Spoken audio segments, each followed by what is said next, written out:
Kemudian yang terakhir saya beri ijazah tentang Al-Fatihah ya, karena ini surat yang populer. Kalau saya ijazahi Quran 30 juz pasti sampean nggak hafal. Atau ijazah surat Baqarah. Kalau mau Baqarah mau. Ijazahi surat Baqarah mau 2 juz setengah. Mau Mas Asep? Ya Fatihah aja yang gampang ya. Nah, ya kulhu Fatihah ini paket ringan ini. Tapi pahalanya apa? Besar. Ini beda ya, artinya selama ini mungkin Anda baca tapi monoton ya. Tapi ini saya bacakan teks aslinya tentang istilahnya itu mazaya itu kelebihannya Fatihah. Saya baca Arabnya dulu, nanti ini terakhir ini ijazah. Tadi kan saran-saran umum tentang sosial. Ya, pokoknya jadikan kebaikan itu punya nilai sosial yang baik lah.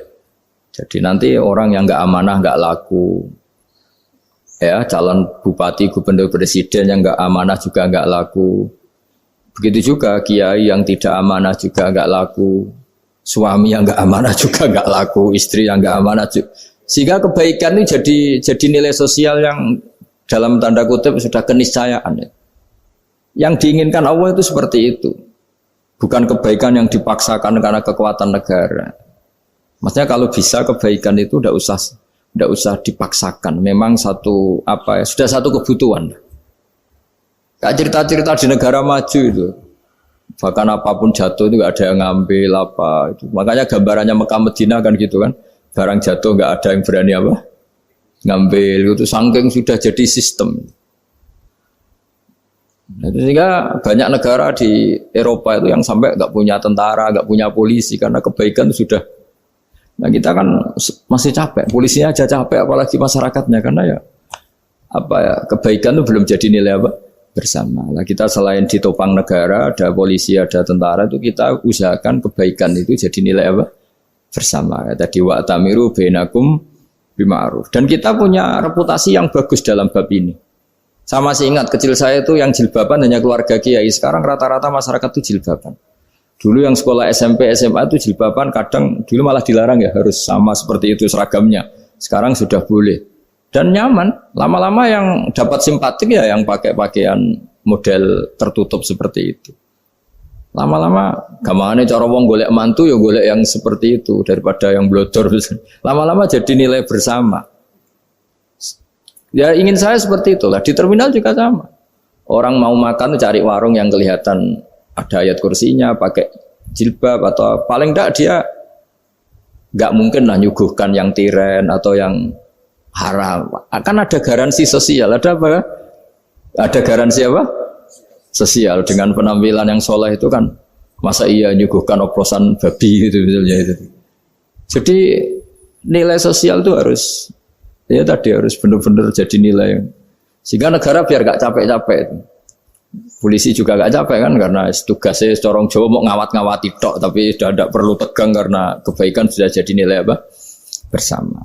Ya, ingat-ingat ya ayatnya tadi, wa'tamiru bainakum bima'ruf. Jadi kebaikan itu harus jadi nilai bersama. Iktimar itu menjadi urusan bersama. Makanya kalau kita rapat besar disebut apa? Muktamar. Muktamar itu urusan bersama. Ya tadi, imamnya sholat juga menopang Gojek karena enggak lama-lama nopang Grab, nopang Kernet, nopang penjaga Indomaret, penjaga bensin, pom bensin. Nah dia hanya punya waktu 5 menit terus imamnya baca Baqarah kan. Iya imamnya mursyid, mungkin dia tambah lama tambah dapat aplaus dari muhibbinnya, tapi makmumnya dia tambah lama tambah dapat penghormatan dari pecintanya, tapi kitanya wah khusyuk wali kan, dia dapat status naik lah. Kita yang sudah tidak ikut jadi wali diganggu apa pekerjaannya. Kalau ada imam seperti itu sampai mufarokoh saja, niat ya Allah sampai sini saja saya makmum orang itu, silakan orang itu punya urusan sendiri dengan jenengan, ya sudah atau salib saja apa. Nah, itu boleh kalau dalam fikih namanya apa? Mufarokoh. Mufarokoh itu niat. Tapi kamu jangan langsung selonong mufarokoh, niat dulu. Pamit sama Allah bahwa sekarang mau mufarokoh. Ya, tapi ya jadi sholat yang aneh kan, imamnya masih rukuk, kamu terus sujud, terus apa-apa selesai ya. Mungkin dalam pandangan itu orang lain ini maksudnya makmum gimana ini kok begini. Tapi sudahlah Allah Maha tahu.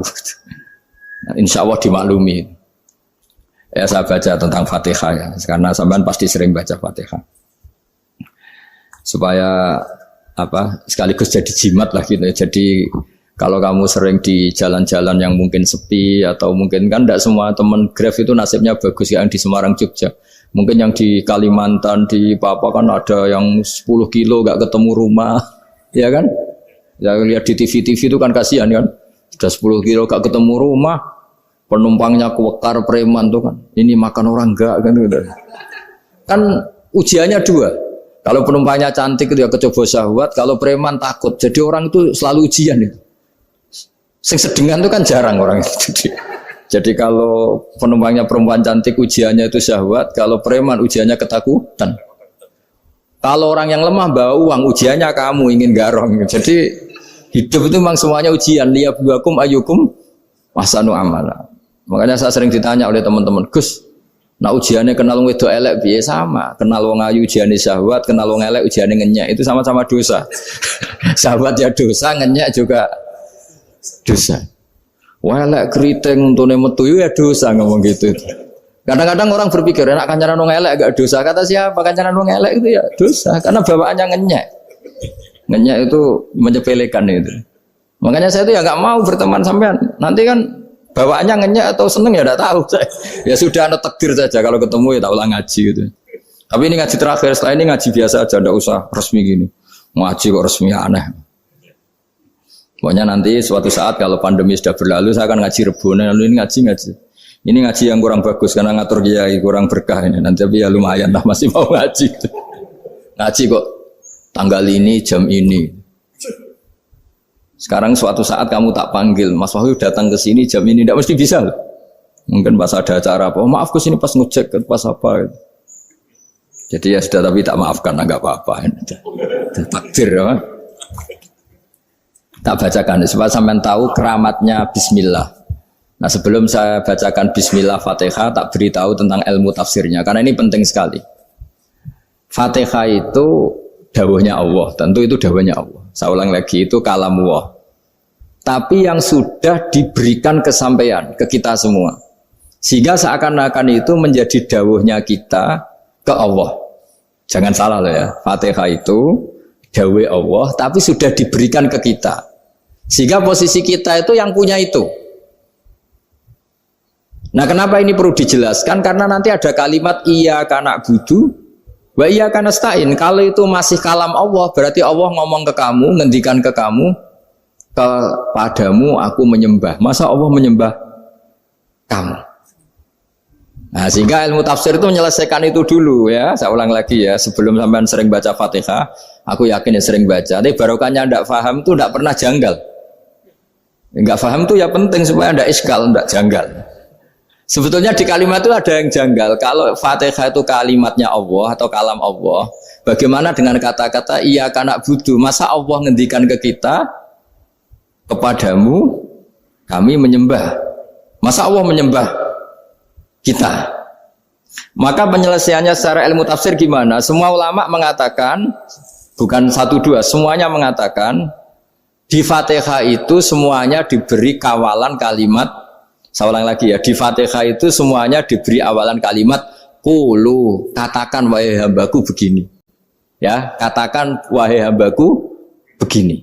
Nah, begini ini pelajaran dari Allah yang sudah diberikan ke kita. Terus kita mengatakan bismillahirrahmanirrahim, alhamdulillahirabbil, termasuk kita mengatakan iyyaka na'budu wa iyyaka nasta'in. Jangan bayangkan Allah ngendikan ke kita. Kalau Allah ngendikan kita berarti gini, hei Wahyu, ihdinas siratal mustaqim, tunjukkan saya jalan yang benar. Nah nanti kamu terus, ya Allah, Anda aja minta pertolongan saya minta tolong siapa kan? Jadi panjang kan? Ya, saya ulang lagi ya. Jadi itu di Ulumul Quran diterangkan gimana? Sebelum baca Fatihah, ya. Fatihah itu kalamullah, ngendikannya Allah, tapi yang sudah diajarkan ke kita dan sudah milik kita, sehingga kalimat itu menjadi milik kita. Tapi ya kalamullah, tetap kalamullah, tapi sudah menjadi milik kita. Udah paham ya? Ya pinter nah. Ya, karena kalau tanpa penjelasan seperti ini, Anda akan iskal. Bagaimana Allah iskal itu janggal? Bagaimana Allah mengatakan iya karena butuh? Kan jadi aneh kan? Ya, jadi tak jelaskan secara ilmiah ya. Jadi kata ulama-ulama tafsir, ayat-ayat Quran seperti ini sebetulnya dimulai dari qulu apa? Meskipun nggak dilafatkan. Itu kan sama dengan qul huwallahu ahad Muhammad. Katakan kalau Tuhan itu satu. Ya namanya Quran itu kan kalam Allah membina nabinya, membina umatnya. Makanya dikatakan atau enggak, di sini tersembunyi kata qulu, katakan. Ya. Jadi ya ibarat apa itu? Kamu ngajari anak kamu lah. Panggil jenengan bapak kula. Itu maksudnya anak itu kalimat kamu, tapi kamu ajarkan ke anak kamu. Terus anak kamu bilang, Pak jenengan bapak kulo. Nah, ketika kamu mengatakan jenengan, bukan kamu mengatakan jenengan anakku, berarti anakmu itu bapakmu, kan lucu kan? Anak kamu ajari jenengan bapak kulo. Engkau bapak saya. Terus anak kamu mengulang jenengan atau kamu bapak saya. Berarti itu kalimat yang kamu ajarkan, tapi sekarang sudah milik anak kamu. Kalau itu kalimat kamu kan lucu. Masa anak kamu bilang bapak? Nah itu seperti itu. Jadi ulama memberi solusi atau jawaban iya karena abudu. Iya itu sebelumnya ada kata-kata qulu. Katakan wahai hambaku, hubungan kamu dengan saya adalah katakan iya karena abudu wa iya karena nasta'in. Terus hubungan kamu dengan saya katakan juga dalam doamu ihdinas siratal mustaqim. Jelas ya, jadi itu kalam Allah yang sudah milik kita karena diajarkan Allah untuk kita. Dong ya? Ya dong, gak jelas ya. Tapi bagus, gak jelas tuh bagus. Kalau kamu jelas gak jadi dikrem, jadi gubernur. Min azimi fadliha kasratu asma'iha wa fadail ukhra. Ini cerita dramatisnya surat Al-Fatihah. Qala Abu Hurairah radhiyallahu anhu inna iblisa ranna khina unzilat al-Fatihah. Jadi iblis itu begitu kesakitan. Ini kitab Abu Abul Farad karangannya Syed Muhammad Alawi, juga kutipan dari beberapa kitab. Yang jelas beliau sendiri juga ngutip dari beberapa riwayat di beberapa hadis. Halaman 1, 2, 3. Ketika Fatihah turun itu iblis kesakitan. Kayak orang sakit gigi lah, tersiksa sisanya karena turunnya surat apa? Al-Fatihah. Artinya kalau Anda baca Fatihah dijiwai, maka Anda melemahkan setan, melemahkan iblis. Wa qala Mujahid, khina unzilat Fatihatul Kitab ronna, fastama indahu asyayatin. Jadi ketika Fatihah itu turun, iblis itu terkapar lah kira-kira. Sampai dijenguk banyak setan. Jadi kemana di ICU lah kira-kira gitu kalau sekarang itu. Entah COVID, entah enggak tahu. Pokoknya di ICU sampai dijenguk banyak setan. Enggak tahu bawa apa enggak tahu. Pokoknya dijenguk banyak setan. Nah, yang nyangoni karena ini apa? Ketuanya apa? Pingsan, sakit. Jadi iblis itu sakit sampai dijenguk anak buahnya setan-setan. Ya, semoga kalian semua tidak kenal setan. Kalau kenal berarti teman, apa? Wa qalu misla dzalik. Wa qala lahum laisa mimma taquluna syai'un walakin unzilat suratun laisa ajruqa ilya illa an harramahu alaihi nar jahannam. Saya ini bukan sakit fisik kata iblis. Kamu tidak usah jenguk saya, datangkan dokter terbaik, tidak usah. Saya ini tidak sakit fisik. Saya ini sakit karena ada surat yang diturunkan, yang pahala yang melafadzkan surat itu pasti selamat dari neraka. Padahal misi terbesar saya ini supaya manusia masuk neraka. Sekarang punya tamengnya. Wah pusing kan? Ya seperti orang lah goda sampean, ternyata sampean setia, itu kan pusing. Nah ternyata tidak setia, itu yang akhirnya ribet kan itu. Jadi iblis itu cita-cita terbesarnya kan semua orang itu masuk neraka. Nah sekarang turun satu surat yang gara-gara surat itu siapapun yang baca dijamin selamat dari neraka. Jadi walakin unzilat suratun laisa ajru qailiha illa an harramahu alaihi nar jahannam. Karena jadi dia shock lah, kalau orang di Jawa itu bilang shock. Aduh sial nasib saya ini umat nggak bisa saya goda lagi karena punya tamengnya tadi punya. Qad batala kaidukum wa makrukum. Rekayasa kalian sekarang itu tidak ada gunanya semua. Nah, ini alhamdulillah di Indonesia kelihatan kan banyak yang miskin, banyak yang susah. Tapi selagi mereka masih sholat, itu keinginan mencari halal itu masih tinggi. Kayak apa kita di tengah kota, jauh dari anak istri, jauh dari tetangga. Biasanya kalau orang jauh dari anak istri, tetangga kan sakar PDW. Tapi yang soleh masih banyak, sudah jauh dari keluarga tetap lurus. Loh, kalau yang dekat lurus kan wajar, konangan wong akeh kan. Ini sudah jauh masih lurus. Nah ini nggak lepas dari barokahnya surat apa? Surat Fatihah tadi. Jadi karena ada surat yang menjamin pelafalnya atau qailiha terbebas dari api neraka. Wa qalat as-sayatinu lahu is ayu syai'in ta'muruna ya maulana.